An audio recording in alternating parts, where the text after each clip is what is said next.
Hi, I'm Katie, and I am mom to GFPD warrior TJ Sacra. And today I'd love to share with all of you some of the tips and tricks about navigating the very stressful experiences of having blood draws done. And I'm hoping that all of you will share your tips and tricks that you've learned. I know that all of us parents have to stick together and share these experiences so that we can learn from one another and find out ways to navigate this better and reduce the stress, because over the years, it's been really hard. And it started out with three of us at a time having to restrain TJ. No matter how reduced his muscle tone may have been, when that fear set in, it took up to three people to hold him down. It was extremely upsetting for him, for me, for anybody that was helping us.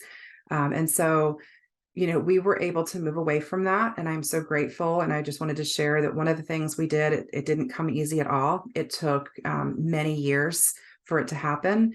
And that was being able to consistently, with repetition, pinch the inner arm where they often draw blood work.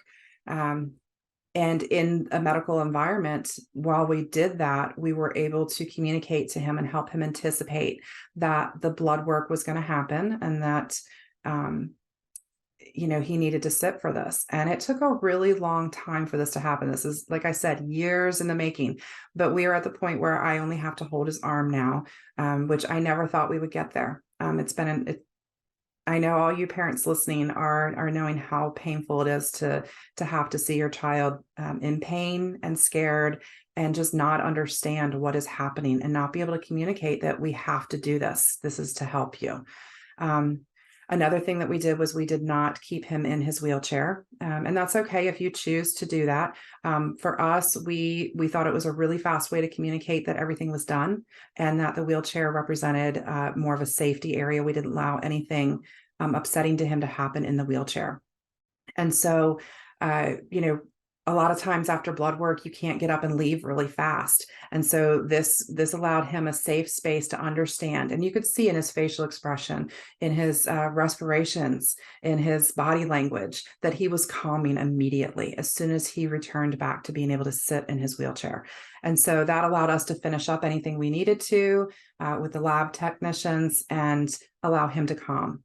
So just another tip that I wanted to share. But if you do feel that it's best for you to stay in the wheelchair, that's okay. And just one tip that I know that I've learned from other families is, the footrest can actually serve as a launching pad. If your warrior has the ability to push off from the footrest, that is a way that they could jerk or move quickly in the middle of a blood draw, which you would definitely want to avoid. So just flipping the footrest back and removing that ability to push off and fight you is something that I would definitely consider doing. And then also collaborating with the medical professionals. We all know, multi-system disease. We have a lot of blood work that's being ordered by a lot of different specialties. So talking to them, sharing with them about how stressful of an event this is, and asking them if they can help reduce the amount of sticks by putting everything onto one order.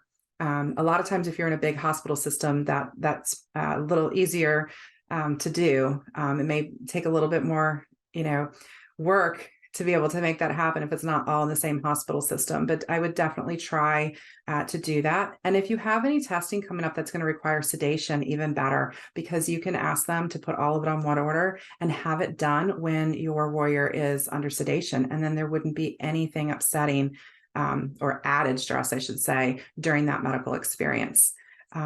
Lastly, I just wanted to remind all of the parents, fellow moms and dads out there, that it's okay to ask for help. You don't have to be the parent that restrains your child. That's what the professionals are there for. So if you need help, if you want tips and tricks from them, if you need to communicate that a way that's going to help and work best for your child, then we are their best advocate to help them have the most successful blood draw and least stressful experience as possible for both of you. So please share your tips and tricks that you've learned. And I hope that maybe something that I've shared has been helpful to you.